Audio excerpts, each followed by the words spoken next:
شب گریزاں ہوگی آخر جلوائے خورشید سے، یہ چمن معمور ہوگا نغمائے توحید سے۔ مال ایک سایہ ہے، سدا کسی کے پاس نہیں رہتا۔ سایہ کبھی کسی کے سر پہ ہوتا ہے، کبھی کسی کے سر پر۔ کبھی انسان کروڑوں میں کھیلتا ہے اور کبھی روپے کو ترستا ہے۔ جس کو آپ نے اللہ کے سامنے جھکنے والا نہیں بنایا، تربیت نہیں کی، تعلیم نہیں کی، محنت نہیں کی، سمجھایا نہیں، کیا یہ ممکن ہے کہ بڑا ہونے کے بعد آپ کے حکموں کے سامنے وہ سر جھکا لے؟ جو رب کے سامنے نہیں جھکاتا آپ کا بھی نافرمان بنے گا۔ رسول اللہ صلی اللہ علیہ وسلم فرماتے ہیں انسان کے مرتے ہی اس کی قیامت قائم ہو گئی، مرتے ہی قیامت قائم ہو گئی۔ یہ قبر یا تو جنت کا باغ ہے یا جہنم کا گڑھا ہے۔ اس قبر سے انسان کے آخرت کی منزل کی بالکل وضاحت ہو جاتی ہے، یہ مسافر کہاں جانے والا۔ اس طرح ایک سے دوسرا فرشتہ، دوسرے سے تیسرا فرشتے آسمان کی طرف چڑھنے شروع ہو گئے۔ خوشبوئیں اسے پھوٹ رہی ہیں، آسمان کی طرف یہ جا رہا ہے۔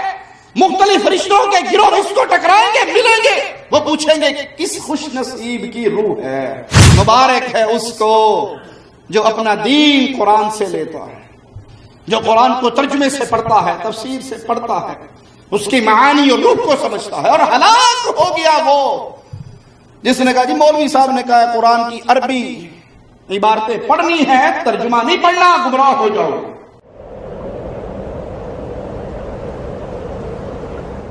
ان الحمد للہ نحمده ونصلي على رسوله الكريم۔ اعوذ باللہ من الشیطان الرجیم، بسم اللہ الرحمن الرحیم۔ قل هو اللہ احد اللہ الصمد لم یلد ولم یولد ولم یکن له کفوا احد۔ ہماری یہ زندگی اور دنیا کی یہ رنگینی، کسی نے اس کو بڑی پیاری مثال سے واضح کیا کہ ایک شخص کے پیچھے شیر لگا ہوا ہے اور وہ شیر سے بچنے کے لیے دوڑتا ہے، اور دوڑتے دوڑتے ایک کنویں کے منہ پر پہنچ جاتا ہے۔ وہ کنویں کی رسی پکڑ کے نیچے لٹک جاتا ہے، اوپر شیر ہے، درمیان میں آ کے نیچے جب جھانکتا ہے تو نیچے ایک اژدہا بیٹھا ہوا ہے۔ اب بڑا پریشان ہوتا ہے کہ اوپر چڑھوں تو شیر، نیچے جاؤں تو اژدہا۔ اچانک کنویں کے ایک کونے میں اسے شہد کی مکھی نظر آتی ہے، شہد کا چھتا ہے، تو وہ شیر کو بھی بھول جاتا ہے، اژدہا کو بھی بھول جاتا ہے، اور انگلی سے شہد چاٹنا شروع کر دیتا ہے۔ شہد چاٹنے میں اتنے مگن ہوتا ہے، نہ اسے شیر یاد رہتا ہے، نہ اژدہا یاد رہتا ہے۔ دو چوہے آتے ہیں جو اس کی رسی کو کاٹنا شروع کر دیتے ہیں، ایک سیاہ ہے، ایک سفید ہے۔ وہ انہیں دیکھتا ہے لیکن شہد بڑا میٹھا ہے، اس کے اندر مگن ہے۔ یہ انسان کی زندگی کی بڑی شاندار مثال ہے۔ وہ شیر موت ہے جو میرے اور آپ کے سب کے پیچھے لگی ہوئی ہے۔ کنویں کی رسی پکڑ کے لٹکا تھا، نیچے اژدہا نظر آیا تھا۔ وہ اژدہا قبر کی اندھیری کوٹھڑی ہے۔ وہ چوہے نظر آئے تھے، وہ دن اور رات ہے۔ وہ جس رسی سے لٹکا تھا وہ اس کی زندگی کی رسی ہے، ہر دن اور رات اس رسی کو کاٹ رہے ہیں۔ وہ میٹھا شہد جو نظر آیا تھا وہ دنیا کی رنگینی ہے۔ بد نصیب ہے وہ انسان جو دنیا میں ایسے ڈوب جائے کہ اسے کچھ بھی یاد نہ رہے، نہ یہ یاد رہے یہ رات جو گزر رہی ہے دوبارہ نہیں آئے گی، یہ دن کا سورج جو ڈوب رہا ہے یہ دن دوبارہ نہیں آئے گا۔ میں جتنا آنکھیں بند کر کے مگن ہو کر دنیا کے پیچھے لگ جاؤں، یہ چوہے دن رات کے جو کاٹ رہے ہیں، ایک دن رسی کٹ جانی ہے، اور ایک دن میں نے اس قبر کی کوٹھڑی میں ضرور پہنچنا ہے۔ پیارے حبیب محمد الرسول اللہ صلی اللہ علیہ وسلم اپنی امت کو اسی لیے درس دے کر گئے، اغتنم خمسا قبل خمس، 5 چیزوں سے پہلے 5 کا فائدہ اٹھا لو، 5 سے پہلے 5 سے مستفید ہو جاؤ۔ شبابک قبل حرمک، جوانی بڑھاپے آنے سے پہلے فائدہ اٹھا لو۔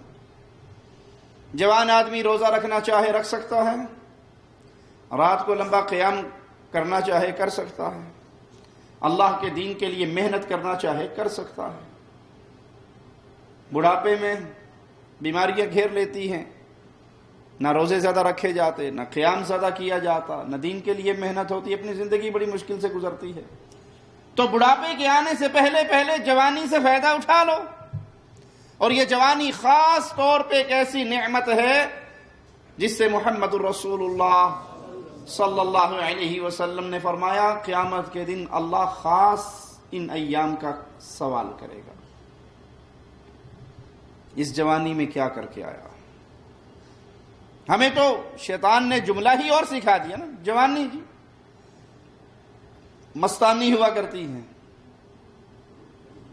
جوانی بڑھاپے میں جب جائیں گے پھر نماز روزے کی بات کرنا، پھر قرآن حدیث کی بات کرنا، کسی اور جوگے رہیں گے نہیں، سارا دن مسجد قرآن گھر مسجد، اور کیا کام ہوگا؟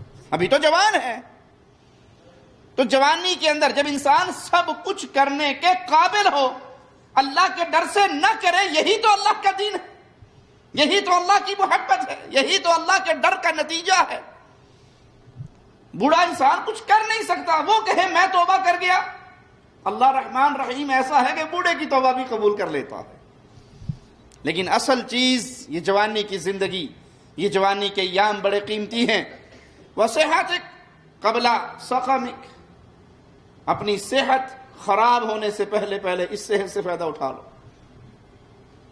جب آپ کی صحت برقرار ہے، ٹھیک ہے، پتہ نہیں کب بیمار ہو جائیں۔ جو بھائی فجر کی نماز مسجد میں ادا نہیں کرتا اور صحت مند ہے، کیا پتا اس کی ٹانگ کب ٹوٹ جائے، اور جب ٹانگیں ٹوٹ جائیں گی، چلنے پھرنے کے قابل نہ ہو، آن بیڈ ہو جائے، اب یہ چاہے بھی مسجد جانا جا سکتا؟ صحت سے فائدہ اٹھاؤ، بیماری آنے سے پہلے بیماری میں کچھ چاہو گے کر لیں، کر نہیں سکو گے، لیکن قربان جائیں مالک کی رحمتوں پہ، اگر انسان صحت مند ہو اور اللہ کی عبادت والے معاملات میں حریص ہو، وہ بیمار ہو جائے، اس کی نیت، اس کا عمل صحت کی حالت میں جو تھا، اللہ بیماری کے اندر بھی وہ ثواب عطا فرما دیتا۔ حدیث میں آتا نہیں کہ انسان سو جاتا ہے یہ نیت کر کے کہ میں تہجد کے وقت اٹھوں گا، اور وہ نماز پڑھنے والا، اس کی عادت ہے نماز پڑھنے، اللہ کی رحمت سے یہ عبادت کا شوق اس کے دل میں زندہ ہے، کسی رات وہ نہ اٹھ سکے، اللہ اتنا رحمان ہے، اللہ فرماتا ہے فرشتوں اس نے نیت کی تھی، اس کی نیت پہ اس کو ثواب دے دو، اور جو یہ سویا ہے یہ میری طرف سے اس کے لیے صدقہ بنا دو۔ تو صحت کی حالت میں اپنے رب کو یاد کر لیجئے، اپنی آخرت کی تیاری کر لیجئے، بیماری آنے سے پہلے جب بیماری آ جاتی ہے تو انسان اس نعمت کا فائدہ، صحت والی نعمت کا فائدہ جس نے نہ اٹھایا، اب وہ بیماری کے اندر سوچتا رہے، اس کی سوچ اسے فائدہ نہ دے گی۔ اسی طرح اللہ نے آپ کی جیب بھری ہے، آپ غنی ہے، فقر کے آنے سے پہلے فائدہ اٹھا لو۔ مال ایک سایہ ہے، سدا کسی کے پاس نہیں رہتا، سایہ کبھی کسی کے سر پہ ہوتا ہے، کبھی کسی کے سر پہ، کبھی انسان کروڑوں میں کھیلتا ہے اور کبھی روپے کو ترستا ہے۔ جب اللہ نے مال دیا اس وقت اس میں سے اللہ کا حق نکالیے، اللہ کے نام پہ خرچ کیجئے، کسی غریب، کسی بیوہ، کسی یتیم، کسی مسکین کا سہارا بنیے، اللہ کے دین پہ خرچ کیجئے، اللہ کے دین کو نشر کیجئے، اس سے پہلے کہ یہ نعمت آپ سے چھین لی جائے اور آپ فقیری کی زندگی میں آ جائیں۔ آپ فارغ ہیں، اس فراغت سے فائدہ اٹھائیں، اس سے پہلے کہ اللہ آپ کو مشغول کر دے، آپ بیزی ہو جائیں۔ اور ہم الا من رحم ربی، کوئی پوچھے کیا کرتے جی آج کل، بس یہ ٹائم پاس کرتے ہیں، حالانکہ ٹائم پاس کرنے کے لیے نہیں ہوتا، ٹائم کمانے کے لیے ہوتا ہے. ایک طالب علم جو اسکول میں ایگزامینیشن ہال میں داخل ہو جائے، 3 گھنٹے اسے مل جائے، پیپر شیٹ اس کے سامنے رکھ دی جائے، اور وہ 3 گھنٹے کے بعد جب واپس آئے تو اس کے ساتھی پوچھے کیا کر کے آئے؟ موبائل پہ گیم کھیلتا رہا، ٹائم پاس کرنا تھا. 3 گھنٹے جو گزارنے تھے گزار لیے. کوئی عقل مند کہے گا اسے؟ کہے گا بڑا بے وقوف ہے. وہ 3 گھنٹے تو بڑے قیمتی تھے. جو کچھ تیرے ذہن میں جوابات تھے تو نے سارے لکھ دینے، تو پاس ہو جاتا. پاگل، یہ کوئی گیم کھیلنے کا ٹائم تھا؟ پیارے بھائی، مسلمان کا ایک ایک لمحہ بڑا قیمتی ہوتا ہے. وہ بھائی جس کو اپنا وقت ضائع کرنے کے لیے فیس بک اور واٹس ایپ، سوشل میڈیا کی یہ چیزیں جو اللہ کی عبادت کے معاملات میں اس کی مددگار نہیں، اس کی زندگی کی بربادی کے اندر اس کی مددگار ہے، وہ یاد کر لے اللہ کے نبی صلی اللہ علیہ وسلم نے فرمایا فراغت سے مشغول ہونے سے پہلے فائدہ اٹھا لو، وَحَيَاتَكَ قَبْلَ مَوْتِكَ، اور مرنے سے پہلے اپنی زندگی سے فائدہ اٹھا لو. یہ زندگی ایک موقع ہے، یہ آپ کے پاس ایک چانس ہے، یہ میرے پاس ایک نعمت ہے. اس سے پہلے کہ ہم مر کے مٹی کے اندر دفن ہو جائیں، زندہ ہیں، نماز پڑھ سکتے ہیں، اذکار کر سکتے ہیں، قرآن پڑھ سکتے ہیں، اللہ کو یاد کر سکتے ہیں، تنہائی میں بیٹھ کے اپنے گناہوں کو یاد کر کے رو سکتے ہیں، اپنے اللہ کو پکار سکتے ہیں، اپنے ماں باپ کی خدمت کر سکتے ہیں، اپنے بیوی بچوں کی تربیت کر سکتے ہیں. دنیا کے اندر بہت ساری نیکیاں ایسی ہیں جن نیکیوں کو کرنے کے لیے پیسہ نہیں لگانا پڑتا. پیسہ لگاؤ گے تو مولوی صاحب پیسے والی باتیں بتاتے ہیں، جو مہنگی باتیں وہ نہ بتاؤ. سبحان اللہ، الحمدللہ، اللہ اکبر، لا الہ الا اللہ کو پیسہ لگا، اور وزن اتنا ہے، سبحان اللہ و بحمدہ سبحان اللہ العظیم، وزن اتنا ہے کہ یہ ترازو کو بھر دینے والا. اللہ کو بڑا پسند یہ جملے، اور بالکل ہلکے زبان کی نوک پہ چلنے والے جملے. زندگی ہے، پتہ نہیں موت کب آ جائے، پتہ نہیں وہ دن رات ہماری رسی کب کاٹ دیں. وہ کٹ رہے ہیں، وہ دن گزر رہے ہیں، اس سے پہلے فائدہ اٹھا لیجیے. جب یہ یقین ہے ہر کلمہ پڑھنے والے کو کہ موت یقینی چیز ہے، اس سے فرار نہیں، اسے بھاگ نہیں سکتے، بچ نہیں سکتے. شیشے کے گھر بنا کے اس میں بیٹھ جائیں، موت کا فرشتہ وہاں پر بھی پہنچ جائے گا. جہاں مرضی چلے جائیں، موت سے فرار نہیں. تو آئیے پھر یہ دیکھیں وہ اعمال کون سے ہیں جو مرنے کے بعد مجھے اور آپ کو فائدہ دیں گے. تو کل ہی کسی کی پوسٹ ہم نے دیکھی، اس نے بابا جی کے اپنے دادا جان کی قبر پہ کتبہ لگایا اور اس پہ لکھا، دادا ابو آپ کا پیسہ اور آپ کے زمین تو کوئی اور کھا گئے، میں آپ کا پوتا ہوں، مجھے کچھ نہیں ملا، لیکن آپ کی محبت میں نے کتبہ ضرور لگا دیا آپ کی قبر پہ. مجھے نہ آپ کا وراثت میں سے کچھ ملا، وہ تو کوئی اور کھا گئے.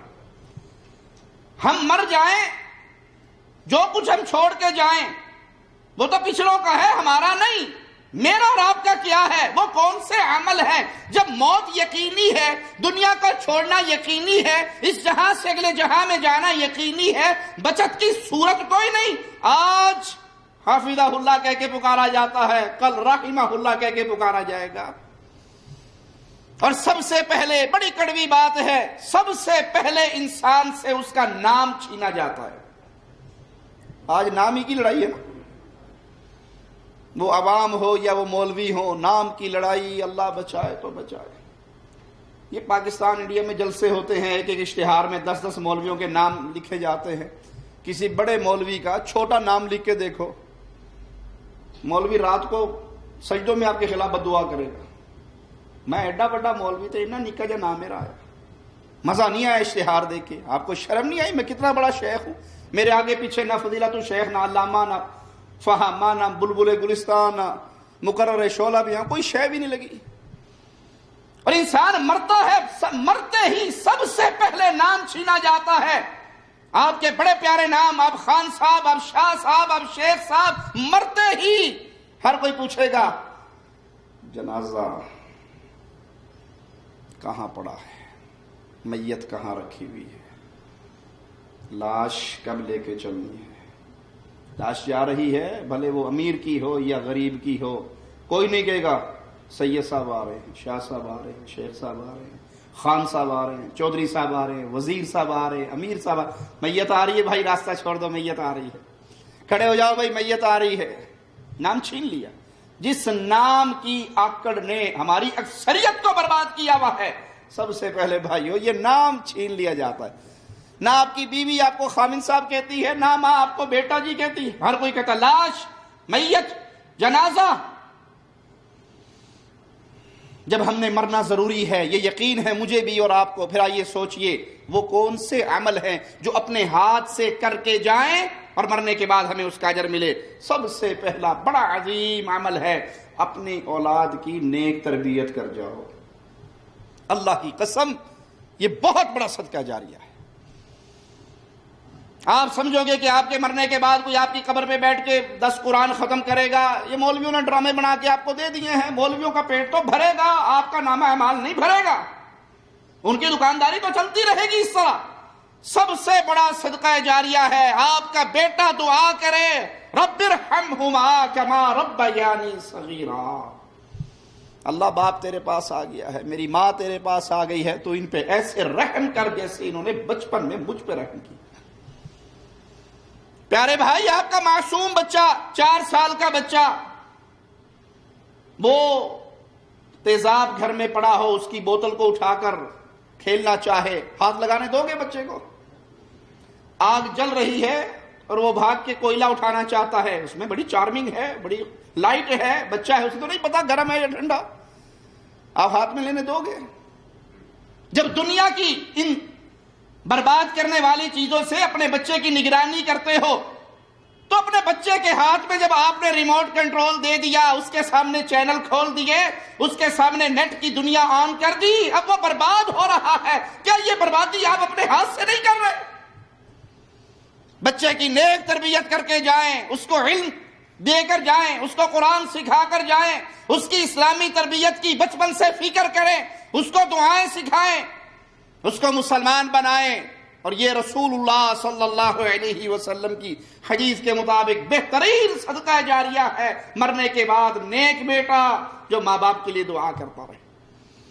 وہ علم جو دنیا میں آپ سکھا گے وہ پھیلتا رہے گا، پھولتا رہے گا، بڑھتا رہے گا، آپ کا اکاؤنٹ رن رہے گا.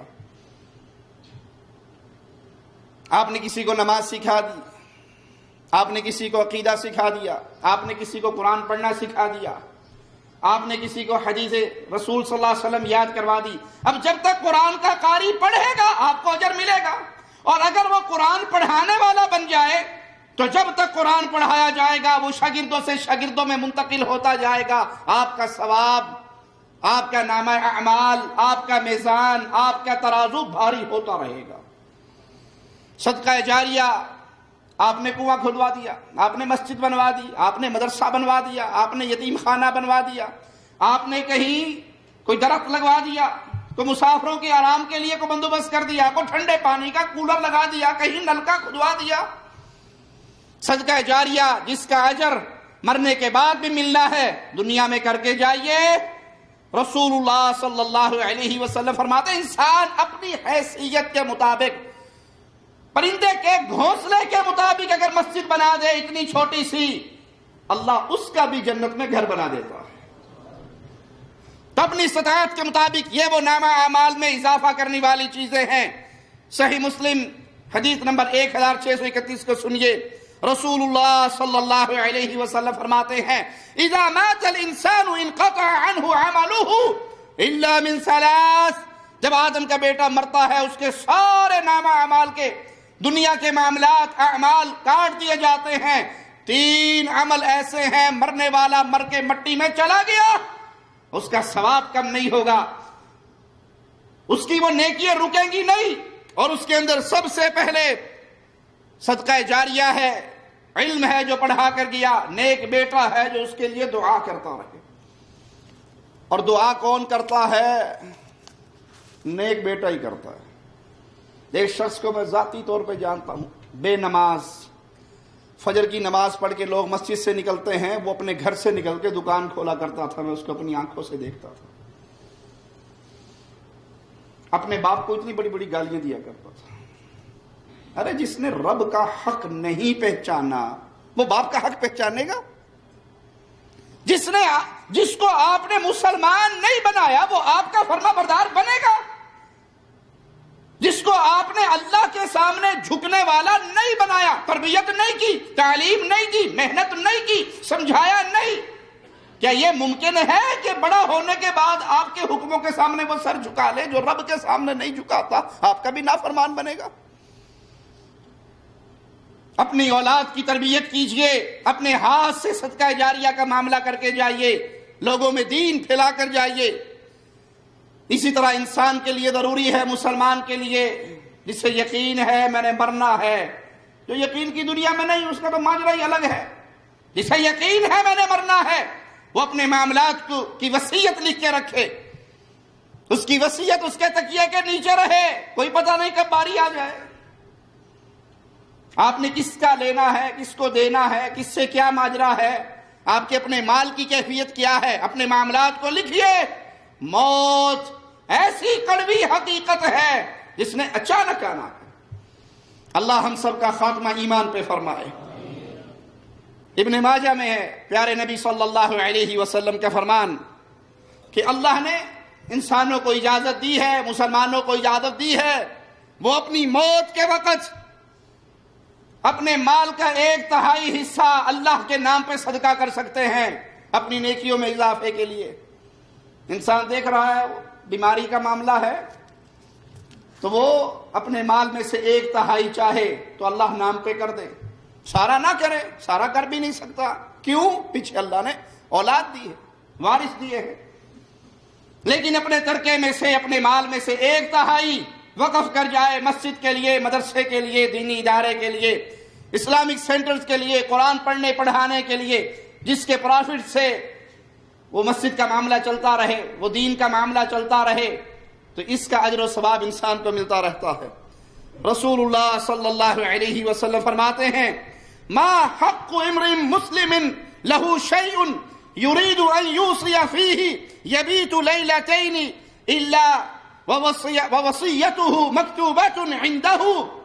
کوئی ایسا مسلمان جس کے پاس کوئی چیز ہو اور اس میں وہ وصیت کرنا چاہتا ہو تو اس کو چاہیے 2 راتیں ایسی نہ گزریں الا یہ کہ وصیت لکھی ہوئی اس کے تکیے کے نیچے ہو۔ آپ مر جائیں گے، آپ نے کسی کا حق لیا ہوا ہے اور لکھا ہوا نہیں، زبانی کلامی چل رہا ہے، اس کا جواب کون دے گا؟ آپ دو گے۔ آپ کا مال پیچھے کون کھائے گا؟ آپ کی اولاد۔ آپ نے کس کا ادھار دینا ہے، کس سے لینا ہے، اپنے مال میں سے اللہ نام پہ کیا کرنا ہے، کیا وصیتیں ہیں آپ کی، وہ تحریر کیجئے، وہ لکھیے۔ اور سنت طریقہ ہے کہ 2 راتیں انسان کے پاس ایسی نہ گزرے کہ اس کے پاس کچھ ہے اور وہ اس میں وصیت کرنا چاہتا ہے، اس وصیت کو لکھ کے اپنے پاس رکھے۔ وہ وصیت لکھ جائے گا، اللہ نے پیچھے وارثوں کے اوپر لازم کیا ہے کہ اس کی وصیت کے مطابق اس پہ عمل کرے، اس کے اس مال کو ویسے تقسیم کرے، جس کا حق دینا ہے وہ اس کا حق اسے دے دے۔ کیوں؟ موت بڑی کڑوی حقیقت ہے، اچانک آنے والی ہے، اور موت آتی انسان کے اوپر پھر کچھ نشانیاں ظاہر ہوتی ہیں۔ جب روح جسم سے نکلتی ہے، اللہ ہمارے روحوں کو جسم سے اس حال میں نکالنا، ہم تیرے شکر گزار بندے، ہم تجھ سے راضی ہو، تو ہم سے راضی ہو۔ جب روح نکلتی ہے جسم سے، انسان مرتا ہے تو آنکھیں اسی طرح کھلی کی کھلی رہ جاتی ہیں جیسے کوئی چیز جا رہی ہے اور یہ آنکھیں اس کا تعاقب کر رہی ہیں۔ روح نکلتی ہے، آنکھیں کھلی رہ جاتی ہیں۔ اسی لیے جو میت کے پاس ہو وہ اپنے ہاتھ سے اس کی آنکھوں کو بند کر دے۔ آنکھیں کھلتی ہیں، ناک ایک طرف مڑ جاتا ہے، دائیں طرف یا بائیں طرف ہلکا سا ناک مڑ جاتا ہے، انسان کے جسم کے اعضاء بالکل ڈھیلے پڑ جاتے ہیں، جسم ٹھنڈا ہو جاتا ہے، اور اکثر نیچے والا جبڑا لٹک جاتا ہے جب جسم ڈھیلا ہوتا ہے، دل کی دھڑکن بند ہو جاتی ہے۔ جب بھی موت آتی ہے یہ یا اس طرح کی اس میں سے کچھ علامات ظاہر ہو جائیں، سمجھ لو بندہ مر گیا، موت آ گئی، معاملہ ختم ہو گیا، دنیا کی زندگی ختم ہو گئی، اب اس کا سفر اگلے جہاں کا شروع ہو گیا، اب اس کی باری لگ گئی۔ رسول اللہ صلی اللہ علیہ وسلم فرماتے ہیں انسان کے مرتے ہی اس کی قیامت قائم ہو گئی، مرتے ہی قیامت قائم ہو گئی۔ یہ قبر یا تو جنت کا باغ ہے یا جہنم کا گڑھا ہے۔ اس قبر سے انسان کے آخرت کی منزل کی بالکل وضاحت ہو جاتی ہے، یہ مسافر کہاں جانے والا ہے۔ سیدنا عثمان رضی اللہ عنہ وارضا اس قبر پہ آتے تو بڑے روتے۔ سائل نے کہا کسی اور موقع پہ آپ کو اتنا رونا نہیں آتا جتنا قبر کے اوپر آ کر آپ روتے۔ تو کہا اللہ کے بندے، یہ قبر قیامت کی منزلوں میں سے پہلی منزل ہے، جو یہاں فیل ہو گیا اس کا اگلا امتحان اس سے سخت ہوگا، جو یہاں پاس ہوگا وہ آگے بھی پاس، اور جو یہاں رہ گیا وہ رہ گیا۔ رسول اللہ صلی اللہ علیہ وسلم ایک جنازے کے ساتھ آئے، اس قبر پہ بیٹھے، اتنے روئے، آپ کی داڑھی مبارک آنسوؤں سے تر ہو گئی، ہاتھ میں آپ کے ایک تنکا ہے، زمین کو کورید رہے ہیں اور فرما رہے ہیں اس کے لیے تیاری کر لو، اس کے لیے تیاری کر لو کہ یہ گھڑی بڑی سخت ہے، یہ مکان بڑا سخت ہے، یہ آوازیں لگاتی ہے میرے اوپر چلنے والے، ایک دن تو میرے اندر ہوگا، اس لیے زمین کی چھاتی پہ کبھی اکڑ کے نہ چلے۔ آپ کا اکڑاؤ، آپ کی گردن کا سریا نہ پہاڑ کو ریزہ ریزہ کر سکتا ہے، نہ زمین کو پھاڑ سکتا ہے، ہاں دل کی سختی کا سبب انسان کی گردن کے سریے سے نظر آ جاتا ہے۔ جب انسان مر جائے تو مسلمانوں پہ لازم ہے جلدی سے جلدی اپنے مردے کو دفن کریں۔ رسول اللہ صلی اللہ علیہ وسلم کا فرمان صحیح بخاری حدیث نمبر 1316، آپ نے فرمایا جب جنازے کو لوگ کندھے پہ اٹھا لیتے ہیں، اگر یہ نیک ہو، اللہ ہمارا شمار نیکوں میں فرمانا، اپنی رحمت سے ہمارے گناہوں کو دھو دینا، تو یہ آواز لگاتا ہے جلدی لے کر چلو۔ اگر یہ نیک ہو تو یہ آواز لگاتا ہے جلدی لے کر چلو، جہاں مجھے لے جا رہے ہو وہ جنت کا باغ ہے۔ اور اگر یہ برا ہو تو یہ روتا ہے، کہتا ہے ہلاکت ہے میرے لیے، بربادی ہے میرے لیے، کہاں لے جا رہے ہو؟ جہاں لے جا رہے ہو وہ تو جہنم کا گڑھا ہے۔ رسول اللہ صلی اللہ علیہ وسلم نے فرمایا جنازوں کو جلدی لے کر جاؤ، اگر یہ نیک ہیں تو ان کو ان کی جنت میں پہنچا دو، اور اگر یہ برا ہے تو اس بوجھ کو اپنے کندھے سے اتار پھینکو۔ بہت بڑی خرابی ہمارے معاشرے کے اندر، انسان مر گیا، اب وہ انتظار میں، اس کا ماموں دبئی سے آ رہا ہے، اس کا چچا امریکہ سے آ رہا ہے، اس کا فلاں رشتہ دار فلاں جگہ سے آ رہا ہے، میت کو رکھا ہوا ہے، 2 دن تک پڑی ہے میت، اس کا انتظار ہے، اس کا انتظار ہے۔ بھائی کوئی انتظار آ کے دیکھ بھی لے، یہ تو گیا۔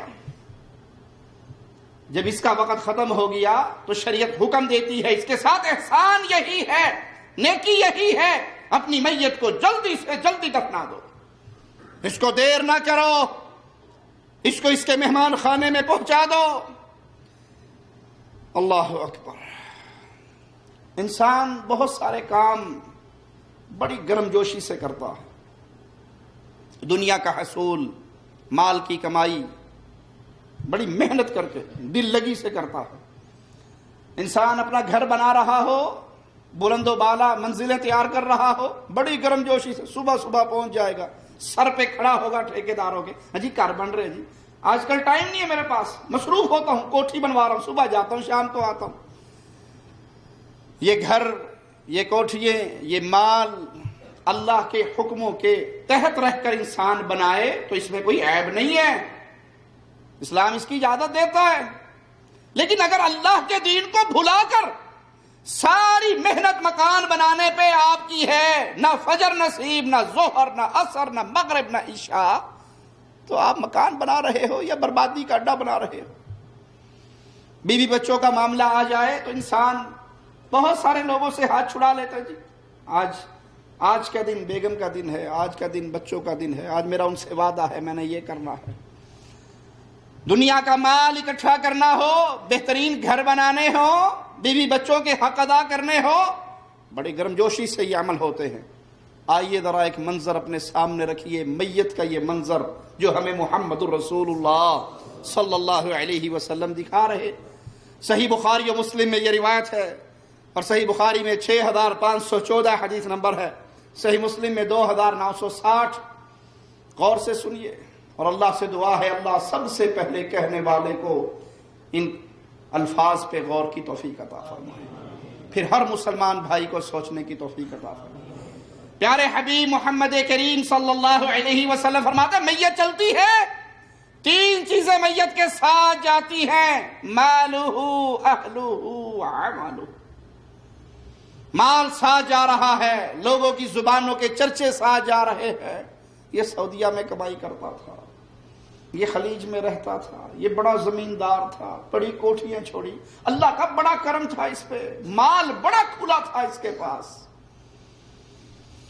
اہل و عیال، یار دوست، بھائی بیٹے بچے ساتھ چل رہے ہیں، کندھا دیا ہوا ہے۔ اس کے عمل بھی اس کے ساتھ جا رہے ہیں۔ یہ صرف لوگوں کے ساتھ نہیں ہونا، میرے ساتھ بھی ہونا ہے، آپ کے ساتھ بھی ہونا ہے۔ اس کڑوی حقیقت کو ہمیشہ یاد رکھیں، اور جو جس چیز کو جتنا یاد رکھتا ہے اتنی تیاری کرتا ہے، جو جس چیز کو جتنا یاد رکھے گا اتنی اس کی فکر کرے گا، اور جو جتنا بھلا دے گا اتنا اس سے غافل ہو جائے گا۔ مال ساتھ ہے، عربوں کے ہاں رواج تھا کہ غلام خچر جانور لے کے چلتے تھے۔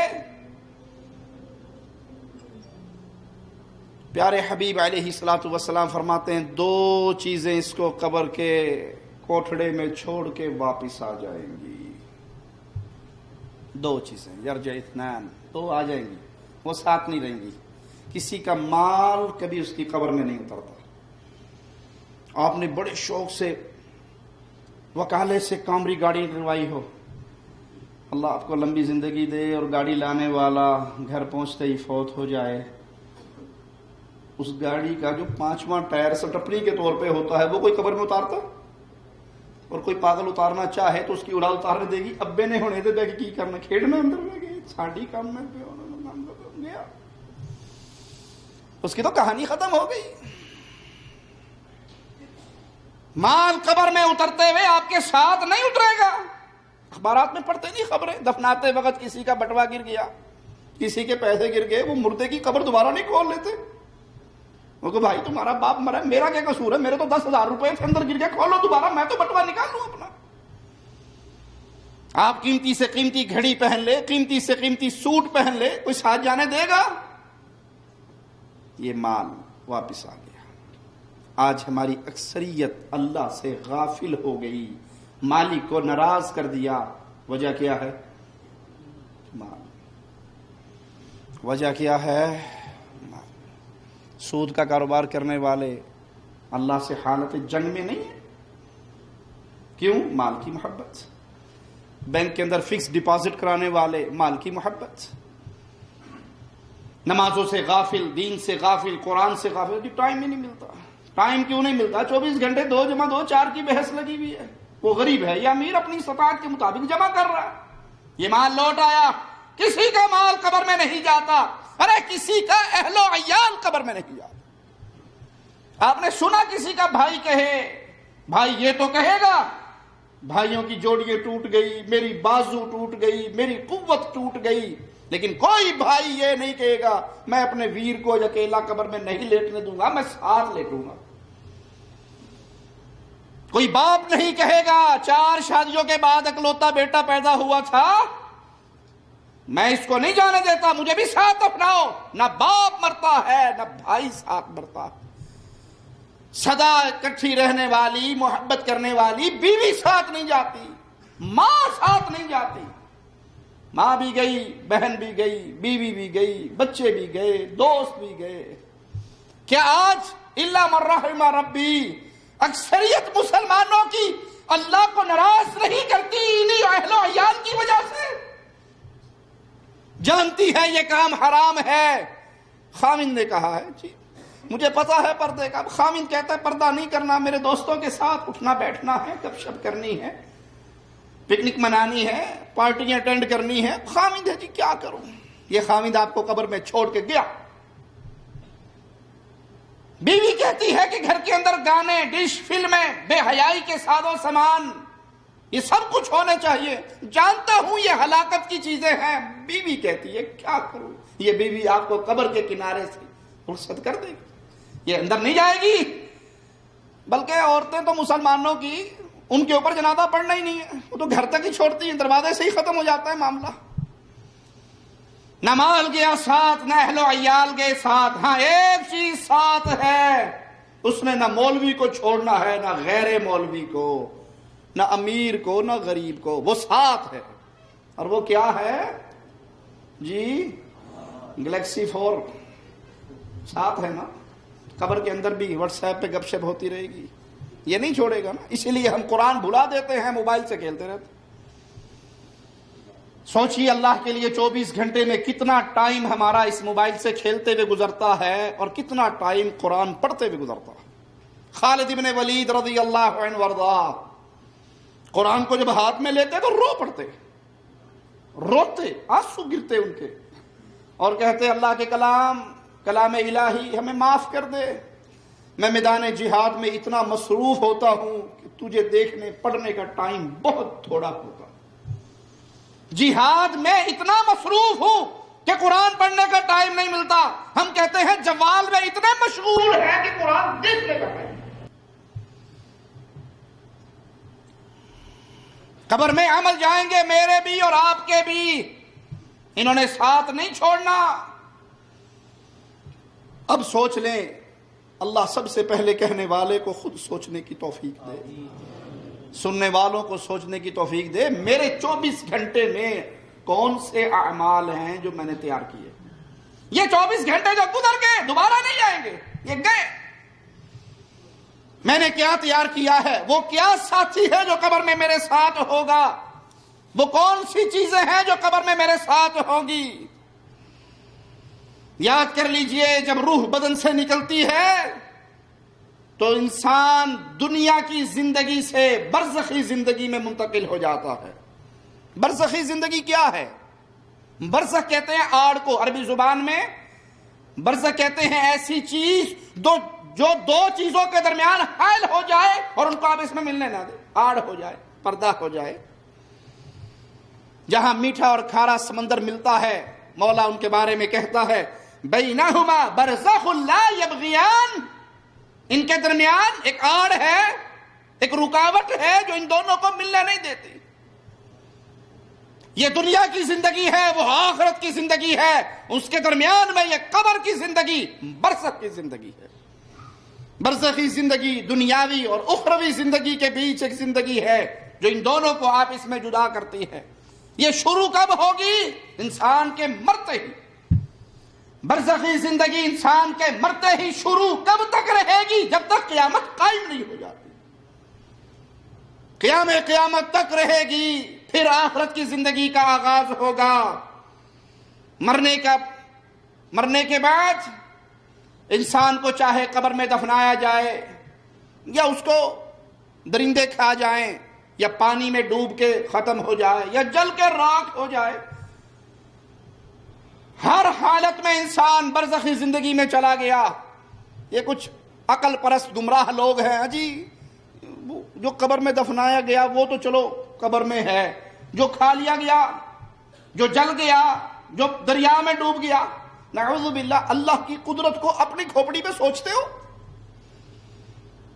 تم یہ سمجھتے ہو جو قبر میں دفنایا گیا وہ تو محفوظ ہو گیا، اس کو تو سزا عذاب مل سکتا ہے، اور جو اس طرح فنا ہو گیا اس کو تو کچھ بھی نہیں ہوگا۔ یہ تمہاری سوچ ہے۔ اللہ اس کو کہا جاتا ہے جس کو انسان سوچ نہیں سکتا، اس کے افعال، اس کے اعمال اسی کی شان کے لائق ہیں، وہ انسانوں کی کھوپڑیوں میں۔ اس لیے کہ انسان کے بارے میں حدیث میں آتا ہے بڑا گنہگار تھا، بڑا خطا کار تھا، اپنے بیٹوں سے کہا میں مر جاؤں تو مجھے دفنانا نہ، کیونکہ اللہ اٹھا لے گا، مجھ سے حساب کتاب لے گا، میں تو بڑا پاپی۔ ابو کیا کریں؟ جلا دینا، راکھ بنا دینا، کچھ سمندروں میں بہا دینا، کچھ ہواؤں میں اڑا دینا، کچھ ریت میں ملا دینا، تاکہ اللہ مجھے اٹھائے نہ۔ اگر اللہ نے اٹھا لیا تو میں بڑا گنہگار ہوں، میری معافی نہیں ہوگی۔ اولاد نے ویسے ہی کیا۔ حدیث میں آتا ہے سبحان اللہ، میرے رب نے پانی کو حکم دیا، ذرات کو حکم دیا، ہوا کو حکم دیا، کھڑا ہو گیا، سامنے کھڑا کر لیا، سارا کچھ اکٹھا کر لیا۔ بندے یہ کیوں کیا؟ کہا اللہ اسی ڈر سے تو کیا تھا کہ تو اٹھ پائے، اگر مجھے اٹھا لیا گیا تو میں تو برباد۔ تیرے خوف کی وجہ سے اللہ رحمان اور رحیم ہے، اپنے بندے پہ ترس آتا ہے، اللہ کہتا جا میں نے تیرے گناہ معاف کر۔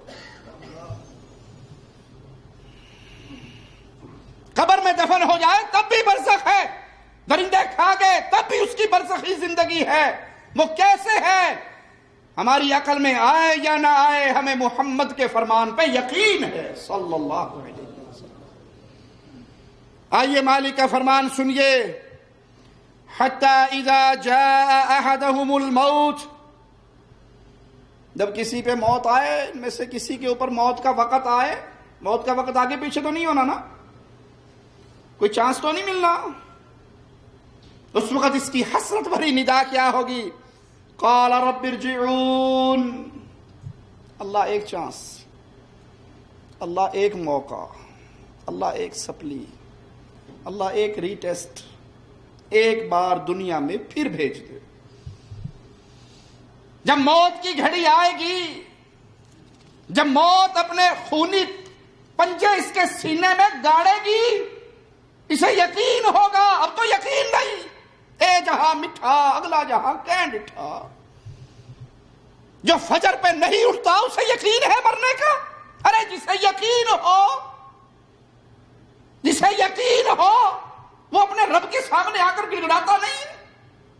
جو کرکٹ کی وجہ سے نمازیں چھوڑتا ہے، جو ٹیلی فون کی گیم کی وجہ سے نمازیں چھوڑتا ہے، جو دوستوں سے گپے ہانکتے ہوئے نمازیں چھوڑتا ہے، اذان ہو گئی، نماز کا وقت ہو گیا، اجی وہ پیکج کروایا ہوا ہے، ہم نے پیکج کروایا ہوا 1 گھنٹے کا پیکج ہے، تو نماز تو گھنٹے بعد بھی پڑھ لیں گے، پیکج تو ضائع ہو جائے گا اگر گپ شپ نہ کی بیگم سے۔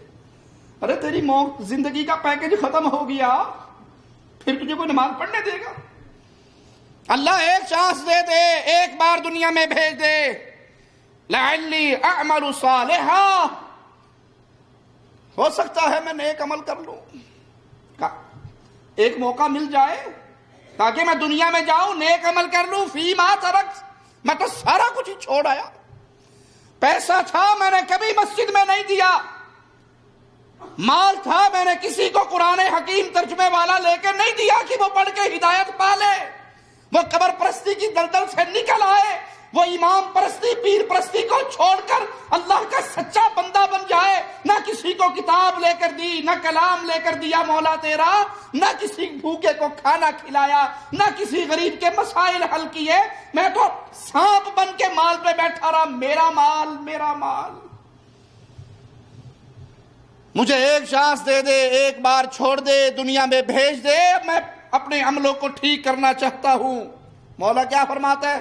کلا، ہرگز نہیں، یہ درخواست قبول نہیں ہونی، یہ کبھی بھی نہیں ہوگا۔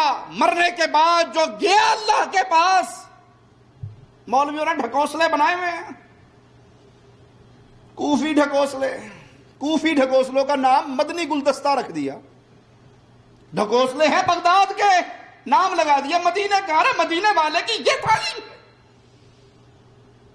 قادری صاحب کو میں سن رہا، کہتے ایک عورت آئی، اس کا ایک ہی بچہ تھا، روٹی بھی لے کے آئی، ایک بابا جی کے پاس زاروں قطار رو رہی، ایک مدنی منا دوڑتا ہوا آیا، مدنی منہ نے پوچھا اماں کیوں رو رہی؟ کہا میرا بیٹا بڑا بیمار تھا، بڑا رو رہا تھا، تکلیف میں تھا، مجھے پتہ لگا یہاں کوئی بابا جی رہتے ہیں، میں لے کے آئی، بابا تو نہیں آیا، موت کا فرشتہ پہلے ہی آ گیا، مر گیا۔ کہا پھر؟ کہا وہ اندر سے حجرے میں سے بابا جی نے نکلے اور کہا صبر کر بی بی، بس صبر کر، بس اب کچھ نہیں ہو سکتا، میں بڑی امید لے کے آئی تھی لیکن یہاں پیر صاحب تو مجھے صبر کہہ کے چلے گئے۔ اور چھوٹے سے مدنی منع نے ہنستے کھیلتے ہوئے اسے دیکھا، کہا ماں تو کہہ رہی ہے مر گیا، یہ تو ہل رہا ہے، بالکل ٹھیک ٹھاک پڑا۔ ماں نے اچانک جو کفن کھول کے دیکھا تو وہ اندر ہنس رہا تھا، کھیل رہا تھا۔ اتنی دیر میں وہ پیر صاحب بھی نکل آئے۔ وہ پیر صاحب نے دیکھا کہ بچہ زندہ ہے اور وہ مدنی منا کھیلتا پھر رہا ہے تو کہانی سمجھ گئے اور ڈنڈا اٹھا کے اس کے پیچھے دوڑے کہ ابھی سے تو اللہ کی قدرت کے نظام کے اندر ہیر پھیر کرنے لگ گیا۔ نعوذ باللہ ثم نعوذ باللہ، تعالی اللہ عما یقولون، ابھی سے تو نے اللہ کی قدرت کے نظام کے اندر ہاتھ ڈالنے شروع کر دیے۔ وہ مدنی منا آگے آگے دوڑ رہا ہے، یہ بابا سوٹا لے کے پیچھے دوڑ رہا ہے۔ دوڑتے دوڑتے اچانک مدنی منا قبرستان میں داخل ہو کر کہتا ہے مردو مجھے بچاؤ، یہ بندہ مجھے مارنے لگا ہے۔ قبروں سے 300 مردے نکل کے اس کے سامنے دیوار بنا کر کھڑے ہو گئے۔ کہا جانتے ہو وہ کون تھا؟ وہ مدنی منا کون تھا؟ وہ مدنی منا پیر عبد القادر جیلانی تھے۔ وہ اندر سے نکلنے والا بابا وہ اس کا نانا تھا۔ جب اس نانے نے دیکھا کہ میرے نواسے نے تو 301 بچے کے پیچھے بھاگا تھا کہ تو نے اس کو کیوں زندہ کیا، اس نے 300 مردے زندہ کر لیے، تو وہ کہتا بیٹا ہم تیری شان کو نہیں پہنچ سکتے۔ میں ایک باپردہ خاتون اپنے منع کی لاش چادر میں لپٹا ہے، سیدھے سے چمٹا ہے، زاروں قطار رو رہی تھی۔ اتنے میں ایک مدنی منا دوڑتا ہوا آتا ہے اور ہمدردانہ لہجے میں اس خاتون سے رونے کا سبب پوچھتا ہے۔ وہ روتے ہوئے کہتی ہے بیٹا میرا شوہر اپنے لختے جگر کے دیدار کی حسرت لیے دنیا سے رخصت ہو گیا ہے۔ یہ بچہ اس وقت پیٹ میں تھا اور اب یہی اپنے باپ کی نشانی اور میری زندگانی کا سرمایہ تھا۔ یہ بیمار ہو گیا، میں اسی خانقاہ میں دم کروانے لا رہی تھی کہ راستے میں اس نے دم توڑ دیا ہے۔ میں پھر بھی بڑی امید لے کر یہاں حاضر ہو گئی کہ اس خانقاہ والے بزرگ کی ولایت کی ہر طرف دھوم ہے اور ان کی نگاہ کرم سے اب بھی بہت کچھ ہو سکتا ہے، مگر وہ مجھے صبر کی تلقین کر کے اندر تشریف لے جا چکے ہیں۔ یہ کہہ کر وہ خاتون پھر رونے لگی۔ مدنی منع کا دل پگھل گیا اور اس کی رحمت بھری زبان پر یہ الفاظ پھیرنے لگے، محترمہ آپ کا منا مرا ہوا نہیں بلکہ زندہ ہے، دیکھو تو صحیح حرکت کر رہا ہے۔ دکھیاری ماں نے بیتابی کے ساتھ اپنے منع کی لاش پر سے کپڑا اٹھا کر دیکھا تو وہ سچ مچ زندہ تھا اور ہاتھ پیر ہلا کر کھیل رہا تھا۔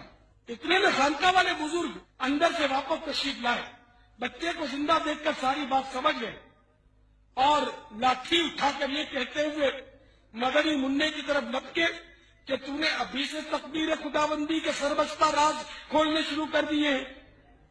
مدنی منا وہاں سے بھاگ کھڑا ہوا اور وہ بزرگ اس کے پیچھے دوڑنے لگے۔ مدنی منا یکایک قبرستان کی طرف مڑا اور بلند آواز سے پکارنے لگا، اے قبر والو مجھے بچاؤ۔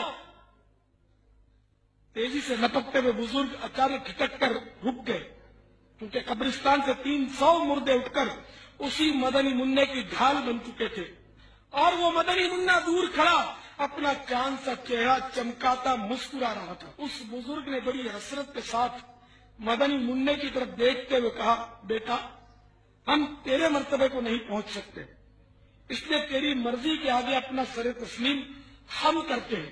میٹھے میٹھے اور پیارے پیارے صاحب بھائیوں، آپ جانتے ہیں وہ مدنی منا کون تھا؟ تو سنیے، اس مدنی منع کا نام عبد القادر تھا اور وہی آگے چل کر غوث الاعظم علیہ رحمت اللہ الاکرم کے لقب سے مشہور ہوئے اور وہ بزرگ ان کے نانا جان حضرت سیدنا عبداللہ صومعی علیہ رحمت اللہ القوی تھے۔ انا للہ و انا الیہ راجعون۔ یہ تمہارا کوفی منع ہے، مدنی منع نہیں۔ مجھ سے سنو مدنی منع کی کہانی، محمد کریم کی گود ہے، پیارے حبیب کے لختے جگر ہے، ابراہیم فوت ہو رہے اور ہو گئے فوت، آنکھوں سے موتی گر رہے ہیں مصطفیٰ کے۔ صحابی کہتے ہیں آقا روتے ہو، کہا یہ رحمت ہے جو ابراہیم کی جدائی پہ آنکھوں سے برستی ہے۔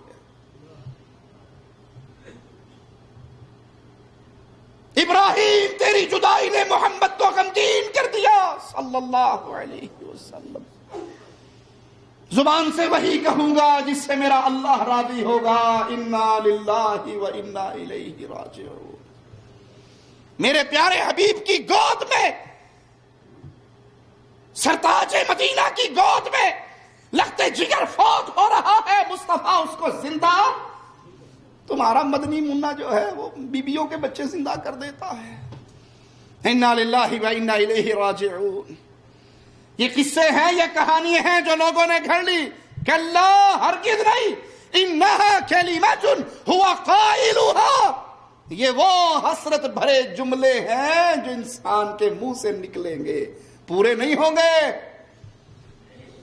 پورے نہیں ہوں گے کہ 12 سال کی ڈوبی ہوئی براتوں کو یہ تار دے، یہ زندہ کر دے. یہ made in Kufa, made in Karachi, made in Baghdad کہانی ہے جس کا اللہ اور اس کے رسول کی شریعت سے کوئی تعلق نہیں. یہ قصے ہیں، یہ کہانیاں ہیں. اور جو مردہ کہے گا، جو مرنے والا کہے گا، جو موت کے پنجے گڑنے کے بعد جب اپنی آنکھوں سے اس کے ذائقے کو، اس کے نظارے کو دیکھ لے گا، وہ کہے گا ایک چانس.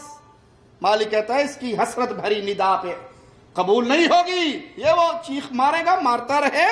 وَمِن وَرَائِهِمْ بَرْزَخٌ إِلَىٰ يَوْمِ يُبْعَثُونَ.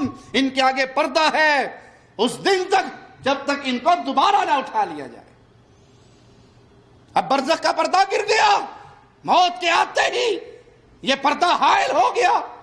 اب قیامت کی گھڑی تک یہ پردہ ہے، یہ آڑ ہے. مرنے کے بعد انسان کو روز قیامت تک اس قبر کے اندر رہنا ہے. قبر کے اندر انسان کو جب ڈالا جائے، اس کی تدفین کی جائے، مسلمان بلکہ عام انسان قبر میں اپنے مردے کو دفنانے کا طریقہ جانتے ہیں. اور یہ کب سے جانتے ہیں؟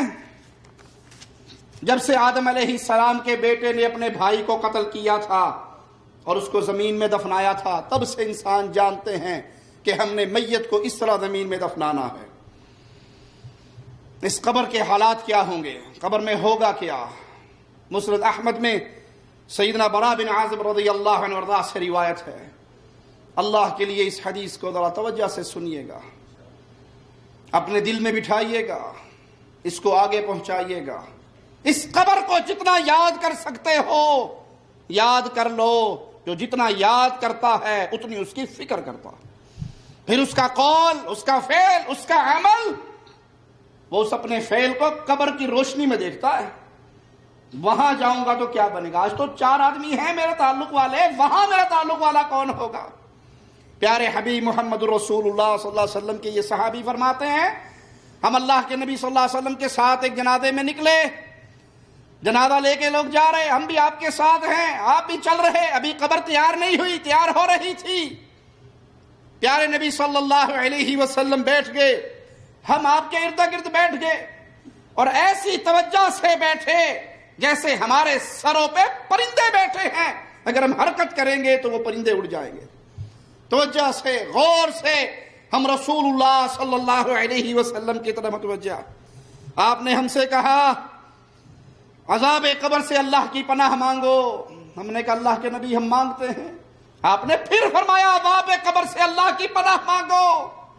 آپ نے تیسری بار کہا عذاب قبر سے اللہ کی پناہ مانگو. ہم نے کہا یا رسول اللہ صلی اللہ علیہ وسلم ہم اس کے عذاب سے اللہ کی پناہ مانگتے ہیں. آپ نے فرمایا مومن بندہ جب اس کا یہ سفر شروع ہوتا ہے، اللہ ہمارا یہ سفر آسان فرمانا. یہ سفر بڑا طویل ہے، یہ سفر بڑا طویل ہے. ابو ہریرہ رضی اللہ عنہ وارضاہ کی موت کا وقت آیا تو بڑے روئے. کسی نے کہا دنیا کی جدائی کا غم ہے؟ کہا نہیں، سفر بڑا لمبا ہے، سامان بڑا تھوڑا ہے. غم یہ ہے. وہ جو صحابی رسول تھے، ہم تو پاپی ہیں، صبح شام گناہوں میں ڈوبے ہوئے. ایک آدمی نماز کے لیے کھڑا ہوا تو اس کے بیٹے نے کہا ابو جان بوڑھے ہو گئے ہو، اپنے جسم پر رحم کرو، تہجد کی نماز نہ پڑھو. کہا بیٹا وہ جو سفر شروع ہونے لگا ہے وہ بڑا لمبا ہے، میں تو اس کا سامان تیار کر رہا ہوں. میں تو اس کا سامان تیار کر رہا ہوں. مومن بندے کا جب یہ سفر شروع ہوتا ہے، آسمان سے فرشتے اترتے ہیں، چمکتے ہوئے چہرے والے فرشتے، پیارے سورج کی طرح ان کا چہرہ چمک رہا ہوگا، خوبصورت شکلوں میں. اس کے پاس آ کے بیٹھیں گے، جہاں تک اس کی نظر جاتی ہوگی وہاں تک فرشتے ہوں گے. پھر موت کا فرشتہ آئے گا، موت کا فرشتہ آئے گا. اسے کہا جائے گا اپنی پاکیزہ روح کو باہر نکال، ان ربک علیک راض. اور یہ خوشخبری سنائی جا رہی ہے، تیرا اللہ تجھ سے بڑا راضی ہے. اللہ کے لیے اعلی مثال سمجھانے کے لیے عرض کرتا ہوں، کسی مجرم کی گرفتاری کا وقت آئے اور اس کو گرفتار کرتے ہوئے ہتھکڑیے پہناتے ہوئے یہ پیغام دیا جائے، تیرے ملک کا بادشاہ تجھ پہ بڑا ناراض ہے، اور وہ کہتا ہے میں نے تجھے چھوڑنا نہیں. وہ اس کے سامنے پیش ہونے سے پہلے ٹینشن سے نہیں مر جائے گا، سوچ سے ہی پریشان ہو جائے گا کہ پتہ نہیں میرا بنے گا کیا. ارے پوری انسانیت تم جیسی انسان کی شکل میں ہے، ان کے اختیار میں کچھ نہیں. وہ شہنشاہ اعظم، وہ مولا و مالک ہے. خوش نصیب ہے وہ جس کو یہ پیغام ملے، باہر نکل، تیرا اللہ تجھ سے راضی ہے، تیری ملاقات کو پسند کرتا ہے. پیارے نبی فرماتے ہیں مومن بندے کی روح ایسے نکلے گی پانی کا مشکیزہ بھرا ہوا ہو اور اس کا منہ بند ہو، اچانک اس کا منہ کھول دو تو پانی کس طرح اچھل کے باہر نکلتا ہے. موت کا فرشتہ اس کو اپنے ساتھ لے لے گا. فرشتوں کے ہاتھ میں جنت کے لباسیں، جنت کے بستر، جنت کا لباس، جنت کی خوشبوئیں. اللہم اجعلنا منہم ومعہم وفیہم. اللہ ہمیں بھی ان مومنوں میں شامل فرما دے جن کا استقبال جنت کے فرشتے جنت کے لباس اور جنت کی خوشبوؤں سے کریں گے. فرشتہ دوسرے فرشتے سے اس کو ہاتھ میں لے لے گا، دوسرے سے تیسرا اس کو ہاتھ میں لے لے گا. جیسے محبت سے بچہ نہیں پیدا، گھر میں چھوٹا بچہ ہو، ماموں اٹھاتا ہے، ماموں سے چچا لیتا ہے، چچا سے، اس طرح ایک سے دوسرا فرشتہ، دوسرے سے تیسرا فرشتے آسمان کی طرف چڑھنے شروع ہو گئے. خوشبوئیں اسے پھوٹ رہی ہیں، آسمان کی طرف یہ جا رہا ہے. مختلف فرشتوں کے گروہ اس کو ٹکرائیں گے، ملیں گے، وہ پوچھیں گے کس خوش نصیب کی روح ہے. فرشتے اس کا وہ نام لیں گے جو دنیا میں اس کو سب سے پیارے نام سے پکارا جاتا تھا، اس نام سے پکار کر کہیں گے فلاں ابن فلاں کی روح ہے. اسی طرح محبتوں سے، دعاؤں سے زمین و آسمان کے درمیان کے گیپ کو خوشبو سے مہکاتا ہوا یہ مبارک روح پہلے آسمان پہ پہنچے گی. آسمان کے دروازے کو بجایا جائے گا، دروازہ کھلے گا، پہلے آسمان کے فرشتے استقبال میں ساتھ چلیں گے، دوسرے آسمان تک چھوڑ کے آئیں گے، دوسرے سے تیسرے، علی حد القیاس 7ویں آسمان تک یہ روح پہنچے گی. میرا مولا، میرا مالک، میرا رحمان و رحیم رب آواز لگائے گا میرے اس بندے کی روح علیین میں لکھ دو، اللہ کے پیاروں میں اس کو شامل کر دو اور اس کو واپس زمین پہ لوٹا دو. یہ میرے بندے، میں نے اس کو مٹی سے پیدا کیا، اسی میں لوٹانا ہے اور اسی سے دوبارہ اٹھایا جانا ہے. یہ ہے وہ مبارک روح، اسے واپس قبر میں لوٹا دیا جائے گا. 2 فرشتے آئیں گے، اسے اٹھا کر بٹھائیں گے. اس سے سوال ہوگا من ربک. یہ سوال جس کی ہماری کوشش ہوتی ہے کہ درس کسی موضوع پر ہو اس سوال کا ٹچ آپ کو ضرور کیا جائے. یہ پہلا سوال ہے قبر کے اندر، من ربک. تو نے رب کس کو مانا؟ کس کا ڈر تجھے گناہوں سے دور رکھتا تھا؟ کس کی محبت تجھے راتوں کو کھڑی کر کے مصلی پہ قیام کرواتی تھی؟ وہ کون تھا؟ جو تیرا داتا تھا، جو تیرا مشکل کشا تھا، جو تیرا حاجت روا تھا، جو تیری بگڑیے بناتا تھا، جو تیری اولاد کو شفا دیتا تھا، جو تیرے غموں کو ٹالتا تھا، جس کو تو پریشانیوں میں پکارتا تھا، جس کی طرف تیری التجائیں بلند ہوتی تھی، جس کے لیے تو رکوع و سجدے، نظر اور نیاز، قربانی اور ذبح کیا کرتا تھا. من ربک، تیرا رب کون تھا؟ کس کو تو نے اپنا رب مانا؟ بھائیو، جس نے اللہ کو پہچان لیا، جس نے توحید کو سمجھ لیا، جس نے شرک سے اپنے دامن کو بچا لیا، وہ کہے گا ربی اللہ، ربی اللہ، میرا رب اللہ ہے، میرا رب اللہ ہے۔ اور جس نے اللہ کو نہ پہچانا وہ برباد ہو گیا۔ پیروں کو رب کہنے والوں، باپوں کو رب کہنے والوں، مردوں کو رب کہنے والوں، فقیروں کو رب کہنے والوں، فرشتے جب پوچھیں گے ربی اللہ، کیا جواب دو گے؟ جو شخص تمہارے اندر آیا تھا اس کے بارے میں کیا کہتے ہو؟ مومن بندہ جواب میں کہے گا وہ میرے رسول تھے محمد صلی اللہ علیہ وسلم، وہ ہمارے آقا و امام تھے، وہ ہمارے نبی تھے، وہ ہمارے پاس ایمان کا پیغام لے کر آئے جس کو ہم نے قبول کیا۔ سوال پہ غور کیجئے، تیسرا سوال ہوگا تم نے علم کہاں سے حاصل کیا؟ علم حاصل کرنے کا ذریعہ کیا تھا؟ دین مانا کس کو؟ دین سیکھا کہاں سے؟ ذریعہ علم کیا تھا؟ یہ قبر کے اندر ہونے والا سوال مسند احمد کے اندر یہ روایت موجود ہے۔ مومن بندہ کہے گا ذریعہ علم محمد کے مبارک دل پہ اللہ کا کلام نازل ہوا تھا، قرآن حکیم سے ہم علم سیکھا کرتے تھے۔ مبارک ہے اس کو جو اپنا دین قرآن سے لیتا ہے، جو قرآن کو ترجمے سے پڑھتا ہے، تفسیر سے پڑھتا ہے، اس کی معانی اور روح کو سمجھتا ہے۔ اور ہلاک ہو گیا وہ جس نے کہا جی مولوی صاحب نے کہا ہے قرآن کی عربی عبارتیں پڑھنی ہیں، ترجمہ نہیں پڑھنا، گمراہ ہو جاؤ گے۔ ملفوظات شریف پڑھا کرو، اوچ شریف پڑھا کرو، اوچ والے بابے کی لکھی ہوئی کتابیں پڑھو، قرآن ترجمے سے نہ پڑھنا، برباد ہو جاؤ گے، گمراہ ہو جاؤ گے، ہلاک ہو جاؤ گے۔ وہ ٹھیکہ مولویوں نے لیا ہوا ہے اللہ سے، بس اس کی کمپنی صرف مولویوں کے پاس ہے، آگے ڈسٹریبیوٹ نہیں کرتے مولوی۔ یہ ہلاک ہو گیا۔ علم کا ذریعہ کیا؟ مومن کہے گا قرآن اللہ کا کلام، اور اللہ کی قسم مبارک ہو تم کو اہل توحید، آج ہمارے ہاتھ میں رب کے کلام اور محمد کے فرمان کے علاوہ کچھ نہیں، اور یہ صرف ہمارے ہاتھ ہیں جو ہم اٹھا اٹھا کر آپ کو دکھاتے ہیں، رب کا کلام، محمد کا فرمان۔ تیسری چیز، اہل الحدیث کے علاوہ، اہل السنہ والجماعہ کے علاوہ یہ دعویٰ کوئی نہیں کر سکتا۔ وہاں تو قرآن حدیث، کوفے جانا پڑے گا، بغداد جانا پڑے گا، بریلی شریف جانا پڑے گا، کہیں اور جانا پڑے گا، کسی بابے کا لڑ پکڑنا پڑے گا، کسی کے کنڈے کھٹکھٹانے پڑیں گے، اور صرف اہل توحید ہے۔ قرآن محمد کے دل پہ نازل ہوا، محمد کی مبارک زبان سے اس کی جو بہترین تفسیر نکلی وہ ابو بکر، عمر، علی، عثمان نے سیکھی۔ ہم اللہ کے کلام کو مانتے ہیں، فرمان رسول کو مانتے ہیں، فہم سلف کی روشنی میں مانتے ہیں۔ یہ دعویٰ، یہ نعرہ، یہ اعلان صرف اہل توحید کا۔ ہم نے قرآن کو لیا، علم حاصل کیا، اب اس کے پاس انتہائی خوبصورت شکل میں ایک نوجوان پہنچے گا، دیکھے گا من انت، میں تو قبر کے اندر تنہا اور اکیلا تھا، تو کون ہے اتنی پیاری صورت لے کے یہاں آ گیا؟ وہ جواب میں کہے گا میں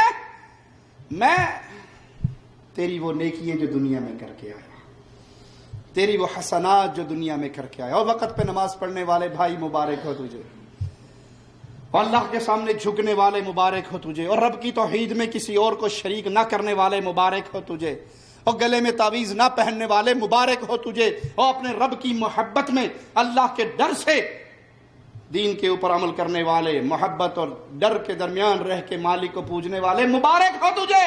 مومن کہے گا کون ہے؟ جواب ملے گا تیری وہ نیکیاں جو دنیا میں کر کے آیا۔ آسمان میں آواز گونجے گی، بندہ سچے جواب دے رہا ہے، یہ میرا بندہ سچا ہے، جواب سارے ٹھیک دیے ہیں، بس ختم۔ اب اس کے نیچے جنت کے لباس، جنت کے بسترے لگا دو، جنت کے لباس پہنچا دو، جنت کی طرف ایک دروازہ کھول دو، اللہم اجعلنا منہم ومعہم وفیہم۔ اللہ اپنی فضل سے، اپنے کرم سے ہم جتنے یہاں بیٹھے ہیں تجھے تیرے نام کا واسطہ دے کر، تیری رحمت کا واسطہ دے کے سوال کرتے ہیں، ہماری قبر کے اندر یہی آوازہ گونجے، ان قد صدق عبدی، بندہ بڑا سچا تھا، عمل سچے تھے، کردار سچا تھا، جواب صحیح دیے ہیں۔ فرشتوں اس کے نیچے جنت کے لباسیں، اس کے لیے جنت کے لباس، اور اس کے لیے جنت کا ایک دروازہ کھول کے اس کو سنا دو، سو جا جیسے پہلی رات کی دلہن سوتی ہے۔ یہ بندہ مومن دعا کرے گا، اللہ میری قبر یہ بظاہر چھوٹا سا صندوقچہ، یہ تو جہاں تک نظر جا رہی ہے تو نے کھول دی ہے، جنت کی خوشبوئیں آ رہی، جنت کی ہوائیں آ رہی، جنت کے ریشمی لباس پہنے ہوئے، ریشمی بستروں پہ لیٹا ہوا، اللہ جنت کی اتنی مزیدار نعمتیں ملنی شروع ہوگی، اے اللہ جلدی قیامت قائم کر، جلدی قیامت قائم کر تاکہ میں وہ اس جنت کی نعمتوں کو پالوں۔ اللہ سے دعا ہے اللہ ہمارے گناہوں کو معاف فرمائے، اللہ ہماری خطاؤں کو معاف فرمائے، اللہ ہماری سیاہکاریوں کو معاف فرمائے، اللہ ہمیں زندہ رکھے تو ایمان پہ رکھے، اللہ ہمیں موت دے تو اس حال میں دے، اللہ ہم سے راضی ہو، ہم اپنے اللہ سے راضی ہوں، ادھر ہماری روح نکل رہی ہو، ادھر ہماری زبان پہ آخری الفاظ لا الہ الا اللہ کے گونج رہے ہو، اور اللہ کی رحمت سے اللہ کی جنت کی طرف روانہ ہو رہے ہو۔ اقول قولی ھذا واستغفر اللہ لی ولکم ولسائر المسلمین فاستغفروہ انہ هو الغفور الرحیم۔